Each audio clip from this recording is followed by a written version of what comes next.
Bienvenue à tous dans cette nouvelle série de vidéos du jour 9 qui parle de 10 jours avec Windows PowerShell.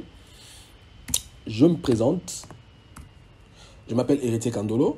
Pour tous ceux qui viennent de nous rejoindre sur notre chaîne, ils peuvent rester quelques minutes sur cette slide afin de pouvoir découvrir qui nous sommes. Durant notre parcours du jour 9, aujourd'hui nous allons traiter la gestion de ressources cloud avec Windows PowerShell. Et comme prérequis de ce jour 9, il vous suffit d'avoir une souscription Azure pour vous permettre de pouvoir faire des tests lors de la partie démonstration qui va parler de la gestion de ressources, des ressources cloud dans Windows PowerShell. Dans ce module, vous pouvez utiliser Windows PowerShell pour gérer à la fois vos ressources locales, comme on a toujours l'habitude de faire dans les différents modules. Donc, on a eu à le faire dans les différents modules. Et on peut aussi l'utiliser pour gérer les ressources dans le cloud. Notamment ici, on parle de plateforme Azure et d'Office 365. Donc, Office 365, aujourd'hui appelé Microsoft 365. Pour gérer les ressources basées sur le cloud, les modules additionnels doivent être installés dans votre PowerShell, dans votre Windows PowerShell, dans votre console PowerShell. Et ce parcours d'apprentissage vise à vous enseigner comment faire pour installer ce module essentiel pour la gestion de services cloud au sein de Microsoft PowerShell.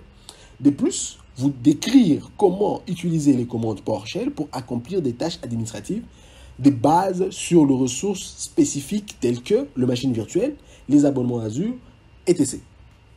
Azure est une plateforme de cloud Microsoft qui offre une gamme complète de services et des ressources pour la création, le déploiement et la gestion des applications et des infrastructures dans les clouds. Azure PowerShell est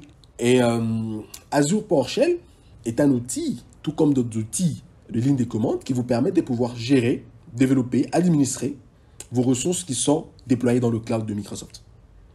Et ce module PowerShell, donc ce module Azure PowerShell, fonctionne à partir d'une version supérieure ou égale à 5.1 sur les machines Windows et à partir d'une version 7.0 TLS ou la 7.1.3 pour toute autre version de plateforme, pour toute autre plateforme.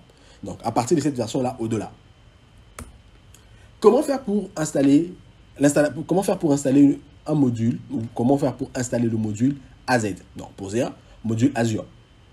Vous devez installer le module Azure Active Directory, Azure AZ PowerShell en utilisant soit l'une de méthodes décrites, donc ce qui signifie, soit en tapant la commande install-module dans votre console PowerShell, qu'on fait la capture d'écran que vous voyez sur le slide, qui tape la commande install-module, espace-name AZ, espace-scope, scope pour dire jusqu'à quel niveau j'étends l'installation de ce module. Mais bon, pour mon exemple, j'utilise uniquement le scope current user pour dire uniquement installer ce module uniquement sur le profil d'utilisateur de cet utilisateur-là, l'utilisateur qui a lancé la commande PowerShell. Et le repository qui est l'emplacement où on doit télécharger ce module, donc le AZ, et je force l'installation. Si vous ne faites pas à l'aide de cette commande PowerShell qui est install module, vous devez télécharger le MSI. Les fonctionnalités clés. Les fonctionnalités clés de Azure PowerShell est la gestion complète. Donc, la gestion complète du cloud. Donc, la gestion complète du cloud. Donc, l'Azure PowerShell vous permet de gérer presque tous les aspects d'Azure. Donc, en partant de machines virtuelles aux bases des données, en passant par le service de réseau et les solutions de stockage. Donc, avec Azure PowerShell, vous pouvez gérer l'ensemble de votre cloud en ligne de commande. Et vous pouvez aussi automatiser et faire le déploiement. Grâce à Azure PowerShell, les utilisateurs peuvent automatiser des tâches complexes et déployer des ressources Azure d'une manière récurrente et répétable. Ça signifie quoi? Ça signifie aujourd'hui, vous travaillez auprès d'un service, auprès d'un fournisseur de services informatiques. Il vous est demandé de pouvoir créer d'une manière répétitive des utilisateurs, d'une manière répétitive les machines pour le compte de plusieurs clients de votre employeur. Donc, vous pouvez mettre en place vos scripts et mettre en place un fichier CSV dans lequel vous mettez les informations. Ou encore plus loin, si vous avez une plateforme de ticketing, vous pouvez prendre le ticket, les informations qui sont demandées dans le ticket, vous le renseignez dans votre fichier Excel, donc un fichier CSV, avec l'extension CSV. Vous prenez votre commande PowerShell qui va aller exécuter tout en récupérant les informations qui se trouvent dans ce fichier CSV là. Ensuite, il peut générer donc, le script réutilisable. Donc, le script PowerShell créé avec Azure PowerShell peut être enregistré, partagé et réutilisé. Ce qui améliore d'une manière efficace l'intégration avec DevOps. Azure PowerShell s'intègre parfaitement dans le pipeline de DevOps, permettant une gestion continue et automatisée des ressources cloud. En dehors de Azure PowerShell, il y a aussi le Shell, donc le Shell Cloud. Et l'Azure Cloud Shell est un environnement de ligne de commande interactif qui permet d'accéder aux outils Azure directement depuis un navigateur web. Il offre une expérience de gestion simplifiée, unifiée, pour interagir avec les ressources Azure sans nécessiter une installation locale d'outils ou de modules. Donc, si vous essayez de comprendre, la différence entre les deux, c'est que je dois passer par les navigateurs pour pouvoir accéder à Azure Cloud Shell.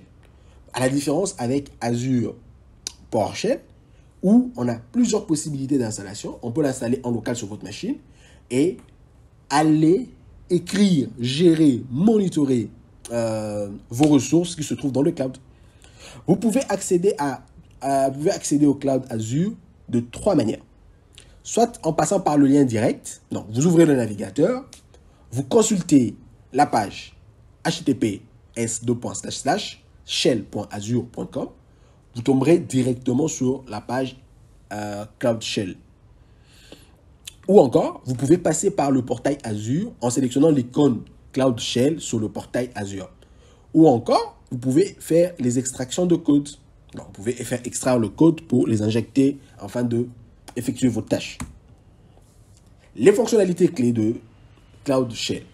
Donc, l'accessibilité depuis les navigateurs. Donc, ce qui signifie vous pouvez y accéder à partir de n'importe quelle plateforme sur laquelle vous pouvez installer ou vous pouvez retrouver un navigateur. Deux options d'environnement. Il existe 2 options d'environnement. Donc, l'environnement dans le Cloud Shell, donc, ce qui signifie il est basé sur du batch. Donc, il peut fonctionner du batch et il peut aussi prendre les commandes PowerShell, donc qui est basé sur Windows. Il vous permet d'utiliser l'interface avec laquelle vous êtes le plus familier. Troisième fonctionnalité clé plutôt, c'est la configuration et la persistance. Le Cloud Shell stocke automatiquement vos fichiers d'une session à l'autre et vous pouvez accéder à la configuration de paramètres spécialisés pour chaque session. Et encore, on a encore une 4e fonctionnalité qui est la préconfiguration avec les outils Azure. Le Cloud Shell est livré avec les outils Azure CLI et Azure PowerShell préinstallés. Ce qui vous permet de gérer vos ressources cloud ou des ressources Azure directement depuis l'environnement du Cloud Shell. Nous passons dans la partie gestion de ressources cloud avec Azure PS, Azure PowerShell. Donc, j'ai mes scripts là. Je vais lancer la commande. Donc, je vais lancer le CMD. On commence avec la partie gestion de l'abonnement Azure. Mais vous ne pouvez pas gérer l'abonnement Azure sans pour autant vous connecter. Donc, ce qui signifie, vous devez connecter votre interface CLI, donc votre PowerShell, à Azure afin de récupérer vos informations d'abonnement, vos informations de ressources pour pouvoir le manager. Donc, la première commande à taper est la commande de connexion qui est Connect Azure Account. Vous validez.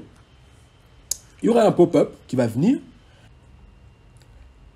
Une fois authentifié, automatiquement, Azure va vous notifier en disant voilà le compte avec lequel vous êtes connecté, voilà la subscription utilisée, subscription name par défaut utilisée, le tenant ID et l'environnement à laquelle vous avez lancé, qui est l'Azure Cloud.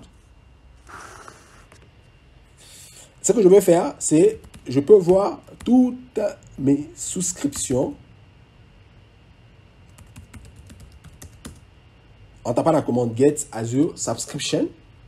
Ça va me lister mes souscriptions Azure. Comme on le voit là, j'ai des souscriptions. J'ai le souscription abonnement plateforme MSDN et j'ai le Dev Test Payment à l'utilisation. Paiement à l'utilisation. Là, présentement, si vous vous rappelez très bien, par défaut, j'étais en train d'utiliser cette subscription-là, mais je peux basculer sur l'autre subscription en utilisant la commande set az context. Ensuite, je lui dis subscription name. J'ouvre les accolades, je copie le nom de l'abonnement, je valide. Il va me basculer automatiquement sur cet abonnement-là. C'est ce que je vais utiliser. OK. Là, je viens de changer la souscription Azure. Je viens de le changer. Maintenant, ce qui me reste à faire, c'est je vais créer une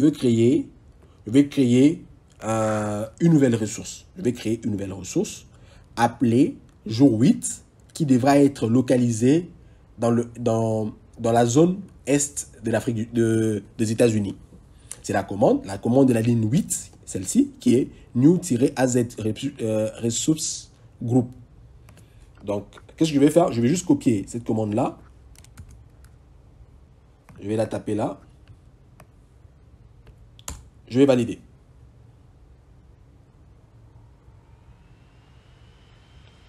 Automatiquement, après avoir exécuté ou tapé la commande, je viens de créer une ressource dans le cloud.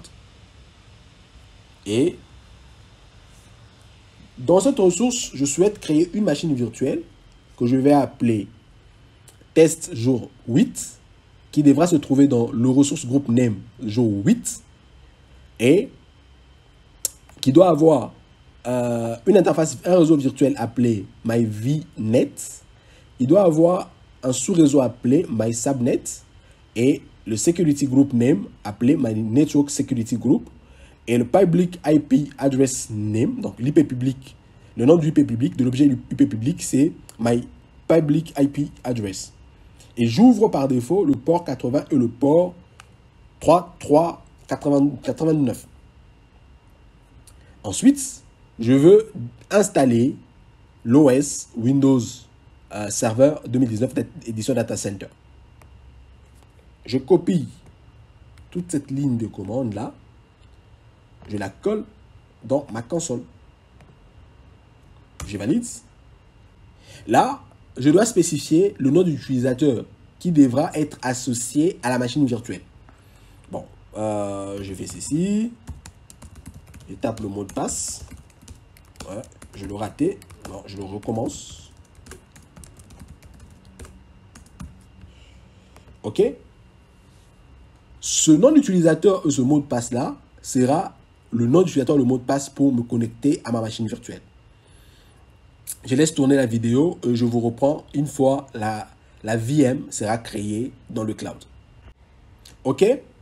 Ma VM vient d'être créée. Donc, la VM appelée test-jour 8, ça vient d'être créé. Je peux... Maintenant, qu'est-ce que je dois faire? C'est... Je souhaite vérifier... je souhaite regarder la configuration ou la configuration de... Je la tape carrément. Get Azure Public IP Address. Ressource name, je dis ressource group name, Jowitz.